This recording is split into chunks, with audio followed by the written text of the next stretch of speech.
Hey guys, सभी लोग का स्वागत है 2024 की एक और ब्रांड न्यू एनिमे के अंदर। इस एनिमे का नाम है the strongest magician in the demon Lord army was a human. और क्योंकि ये एनिमे इसी का रिइनकार्नेशन एनिमे होने वाली है तो तुम लोग को काफी ज्यादा मजा आने वाला है। इसलिए अभी के अभी चैनल को सब्सक्राइब करके ऑल नोटिफिकेशन को जरूर से ऑन कर देना। तो चलो फिर आप जल्दी से एपिसोड 1 को शुरू करते हैं। एपिसोड 1 में हम लोग एक लड़की को दिखाया जाता है जो की एक बुक निकाल कर एक मैजिशियन के बारे में पढ़ती है जिसका नाम ईके होता है। वो पढ़ती है कि जो ईके है वो डीमन लॉर्ड आर्मी को सर्व करता है और अब वो रैमबर्ग का ग्रैंडसन है जो कि एक ग्रेट मैजिशियन मास्टर था।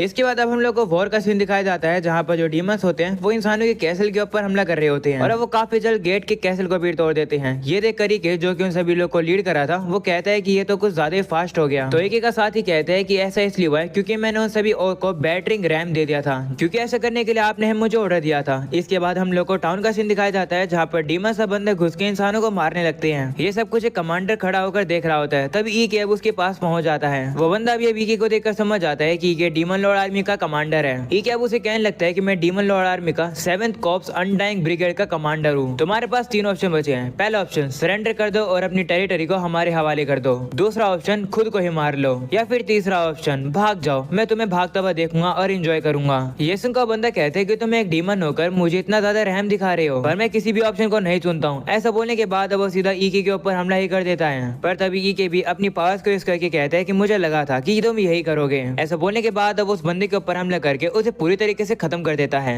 तभी ईके अब अपने साथी को कहता है कि इस बंदे की चोटों को ठीक करो। ये सुनकर उसका साथी भी हैरान हो जाता है कि ईके ये क्या कह रहा है। तभी ईके उसे कहते हैं कि जो सोल्जर्स ने सरेंडर भी कर दिया उन्हें भी हील कर देना। तभी हम लोग को पता चलता है कि अब ईके को एक लड़की देख रही थी और वो कहती है कि एक सिंगल आर्मी ने ही अर्थ नाम को कैप्चर कर लिया, वो भी एक ही हफ्ते में। देखकर लगता है कि ईके के पास काफी ज्यादा पोटेंशियल है। तभी ईके उस जगह पर एक बेरे मैजिक लगाता है जिससे कि वहाँ पर कोई आ ना पाए और अब वो खिड़की के बाहर देखता है और देखता है कि जो बैटल है वो ओवर हो चुकी है। और साथ में ईके काफी ज्यादा खुद को गिल्टी भी मान रहा है क्योंकि उसकी वजह से काफी सारे लोग हर्ट हुए हैं। वो कह रहा होता है कि मुझे वॉर की कभी भी आदत नहीं होगी क्योंकि मैं एक डीमन नहीं बल्कि मैं एक इंसान हूँ। हमें पता चलता है कि ईके ने तो एक मास्क पहन रखा था और असलियत में तो वो एक इंसान है। वो बता रहा होता है कि जो उसके मास्टर थे यानी कि टीचर, उनका नाम रैमबर्ग था और वो एक ग्रेट मेज थे। और रोमबर्ग को ये पता था इस दुनिया के एडवांस सिविलाइजेशन के बारे में जो कि इस दुनिया में पहले हुआ करती थी। रोमबर्ग ने ही ईके को अडॉप्ट किया और इसे पाला, भले ईके एक इंसान था। और रोमबर्ग को मैजिक के बारे में या फिर उसे जितनी भी नॉलेज पता थी उसने सारी ईके को बता दी।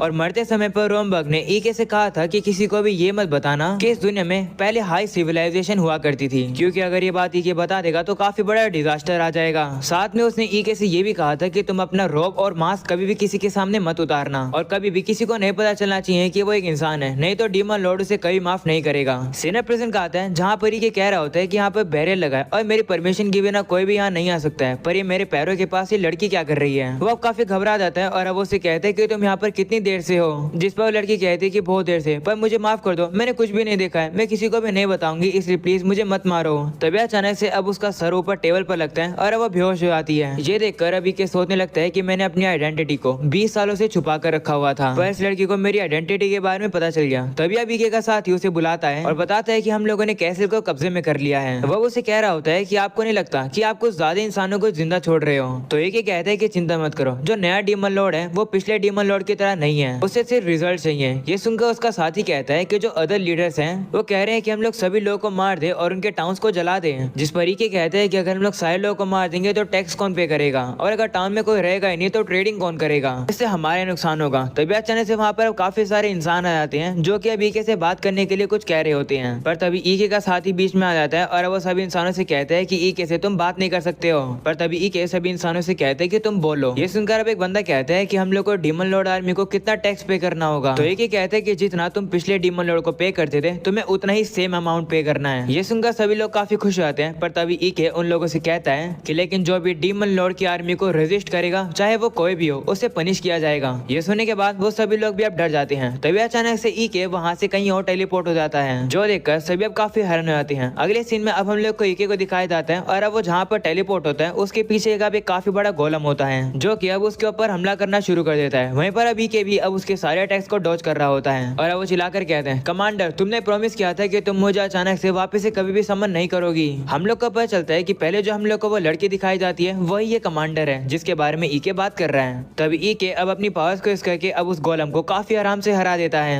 ये देखकर कमांडर अब उससे कहती कि तुम पहले वही छोटे बच्चे हुआ करते थे जो कि अपने ग्रैंडफादर के पीछे छुपे पे रहते थे, पर अब तुम काफी ज्यादा स्ट्रॉन्ग हो गए हो। इसके बाद अभी हम लोग को बताता है कि इस लड़की का नाम है सेफिरो और ये डीमन लॉर्ड आर्मी की 7th कॉर्प्स की कमांडर है। ये ईकी की सुपीरियर है और साथ में ये एक ऐसी एक लौती डीमन है जिसको ईकी की आइडेंटिटी के बारे में पता है। ईकी अब उसे कहते हैं कि अगर आपको मुझे बुलाना होता है तो कोई मैसेज भेज दिया करो, क्या पर्सनम के बारे में जानना चाहती हो? जिस पर वो कहती है कि मेरे फैमिलियर्स ने ऑलरेडी मुझे बता दिया है कि वहाँ क्या चल रहा है और तुमने वहाँ पर क्या क्या किया। तो अब ईकी कहते हैं कि फिर आपने मुझे यहाँ पर क्यों बुलाया? तो वो उसे कहती है कि तुमसे दायरो कुतन मिलना चाहते हैं। तुम एक पहले ब्रिगेड कमांडर हो जिससे ये मौका मिला है। शायद से मौका तुम्हें इसलिए मिला है क्योंकि तुमने एक ही हफ्ते में अर्सेनल को कैप्चर कर लिया। मैं अब तुम्हें डीमन लॉर्ड के कैसे में लेकर जा रही हूँ, इसलिए अपने हाथ को मेरे कंधे पर रखो। तो अब ईकी भी ऐसे करता है और वो कमांडर ईकी को वहाँ से टेलीपोर्ट कर देती है। और अब अगले सीन में हम लोग को वही मेड को दिखाया जाता है जिसे अब होश आ चुका है। वह अब उठकर देखती है और बाहर जाने की कोशिश करती है, पर बैरियर लगे होने की वजह से वो वहाँ से बाहर नहीं जा पाती है। तभी उसकी नजर कुछ खाने पर जाती है जो कि ईके ने उसके लिए रखा था। उसके ऊपर एक नोट भी रखा हुआ था जिसमें लिखा था कि इसे खाओ और चुप रहो। तो इसके बाद वो लड़की उस खाने को खाती है और उसे वो काफी टेस्ट लगता है और अब उस खाने को खाती रहती है। अगले सीन में ईके अब डीमन लॉर्ड के कैसल के पास पहुंच जाता है जहाँ पर अब काफी ज्यादा मियाजमा होता है। इसकी वजह से ईके को काफी ज्यादा इफेक्ट हो रहा होता है क्योंकि आखिरकार वो इंसान जो है। इसके बाद अब वो लोग आगे जाते हैं जहाँ पर अब उन लोगों को वहाँ पर कुछ गार्ड्स दिखते हैं। उन्हें देखकर ईके अब कमांडर से कहते हैं कि क्या ये जो लोग हैं ये सभी लोग को चेक करते हैं? जिस पर कमांडर कहती है हाँ। ये सुनकर ईके कहते हैं कि अगर ऐसी बात है तो इन लोग को तो मेरी आइडेंटिटी के बारे में पता चल जाएगा। तो कमांडर कहती है कि उसकी चिंता मत करो, उस चीज को मैं संभाल लूंगी। ऐसा बोलने के बाद अब अपनी पावर्स का यूज करके ईके के अंदर अब काफी ज्यादा मैजिक डाल देती है, जिसकी वजह से अब जितने भी गार्ड्स होते हैं वो ये देखकर हैरान हो जाते हैं और कहते हैं कि रोम्बा के ग्रैंडसन से हम लोगों ने यही एक्सपेक्ट किया था।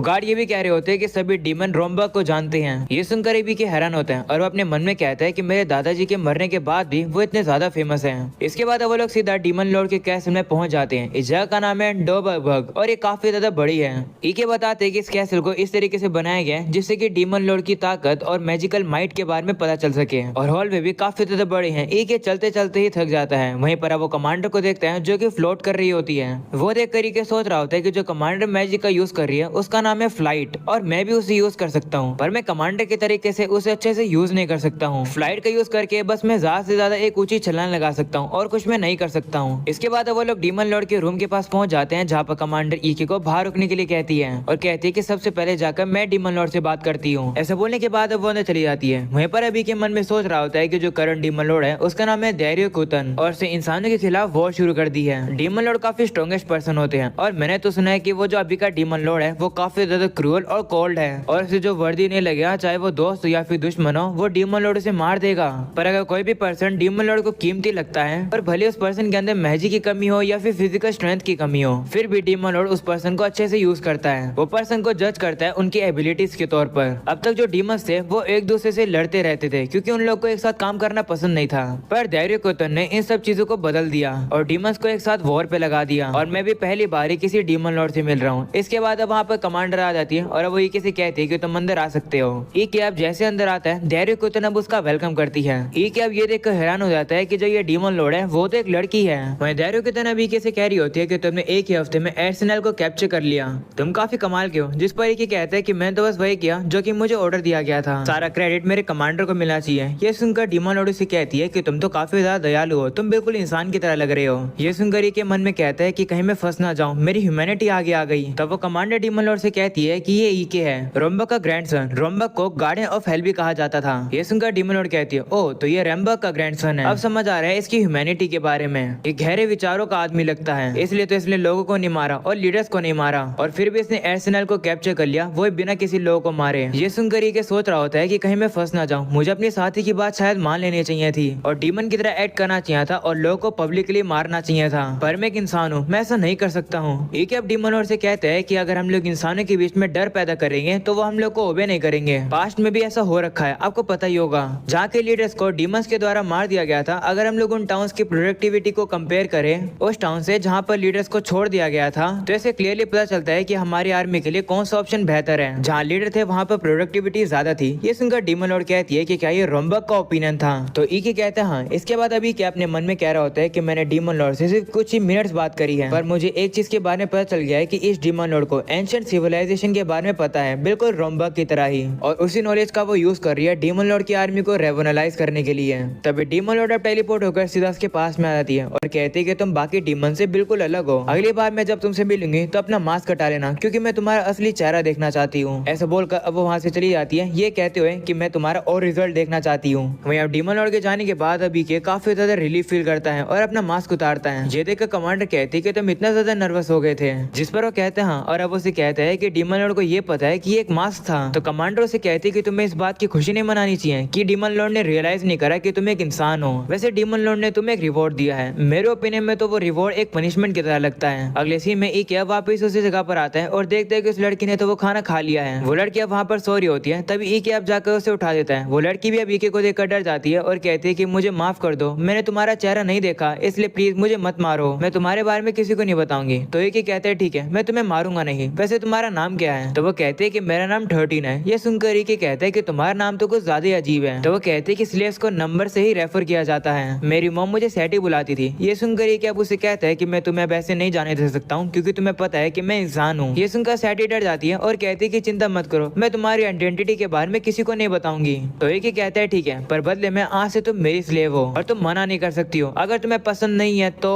तभी अचानक से सैटी उसे गले लगा लेती है और कहती है नहीं, मैं तुम्हें एक्सेप्ट कर रही हूँ, शुक्रिया मुझे अपनी मेड बनाने के लिए। और अब अगले सीन में हम लोग को इके के साथी को दिखाया जाता है जो कि इके को कांग्रेचुलेशन करता है इवेलियस का रूलर बनने के लिए। हमें पता चलता है कि यही वो रिवॉर्ड है जो कि डीमन लॉर्ड ने इके को दिया है। इके इवेलियस का रूलर है जो कि अर्सेनल के थोड़ा साउथ में पड़ता है। कमांडर कहती है कि ये जो जगह है वो वॉर के लिए फ्रंट लाइन की जगह है। अब से ये एक छोटा टाउन है पर हमारी आर्मी के लिए सही रहेगा। वो एक ऐसे कहती है कि तुम्हारा मिशन है इस टाउन को प्रोटेक्ट करना और इसके टैक्स रेवेन्यू को डबल करना। तो ये हैरान हो जाता है और कहते हैं कि लेकिन वॉर के बीच में मैं ऐसा कैसे कर पाऊंगा? तो कमांडर कहती है कि वो काम तुम्हारा है, मुझे नहीं पता। इसके बाद अब वापस से सीन प्रेजेंट का आता है जहाँ पर के सभी लोगों से कहते हैं कि ये जो जगह है ये फ्रंट लाइन होने वाली है हमारी बैटल की, इसलिए यहाँ पर कभी भी हमला हो सकता है। इके मन में सोच रहा होता है कि कमांडर ने ये काम मुझे बिल्कुल भी सोच समझ के नहीं दिया। इके सभी से कहता है कि सबसे पहले हम लोग दीवारों को रिपेयर करेंगे। तो इके का साथी कहते हैं ठीक है, मैं लोगों को ढूंढता हूँ रिपेयर करने के लिए। जिस पर इके भी कहते हैं ठीक है, वैसे वॉल को रिपेयर होने में कितना समय लगेगा? तो उसका साथी कहते हैं 6 महीने। ये सुनकर इके सोचता है कि ये तो काफी ज्यादा समय है, क्या मुझे गिव अप कर देना चाहिए? पर वो कहते हैं नहीं, हमला कभी भी हो सकता है, इसे दीवारों की जरूरत तो है, कोई ना कोई तो रास्ता होगा ही। तभी अभी के को एक रास्ता मिल जाता है और अब अपने साथी से कहते हैं कि हम लोग 1 महीने में सारी दीवारों को रिपेयर कर देंगे। ये सुनकर इके का साथी हैरान हो जाता है और कहते हैं कि ये तो इम्पॉसिबल है। जिस पर इके कहते हैं कि हम लोग इंसानों की पावर का नहीं बल्कि डीमंस की ताकत का भी यूज करेंगे। और अब अगले सीन में हम लोग देखते हैं कि इके डीमंस और इंसानों को साथ में काम पर लगा देता है वॉल को रिपेयर करने के लिए। ये देखकर इके का साथी सोच रहा होता है कि इंसान और डीमन एक साथ काम कर रहे हैं, ऐसा मैं पहली बार होते हुए देख रहा हूँ। इके तो काफी ज्यादा कमाल के हैं, उन्होंने लोगों को 8 आवर की शिफ्ट दी है जिससे सभी लोग मिलकर 24 घंटे काम कर सके वॉल को रिपेयर करने में। और साथ में इके सभी को सैलरी भी दे रहे हैं जिससे कि सभी लोग के अंदर मोटिवेशन बरकरार रहे। इके तो काफी ज्यादा कमाल के हैं। अब मुझे पता चला कि लोग उन्हें डीमन लॉर्ड आर्मी का मोस्ट ब्रिलियंट लीडर की बुलाते हैं। अगले सीन में हम लोग देखते हैं कि अब काफी सारे डीमंस मिलकर एक बड़े से पत्थर को उठा नहीं पा रहे होते हैं। तभी इके वहां पर आते हैं और अपनी पावर को यूज करके उस पत्थर को एक ही बारी में तोड़ देता है, जो देखकर सभी लोग काफी हैरान होते हैं। वहीं पर इके का साथी तो इके से काफी इंप्रेस होता है और वो सोच रहा होता है कि मुझे बस इके को फॉलो करना है और सब कुछ सही रहेगा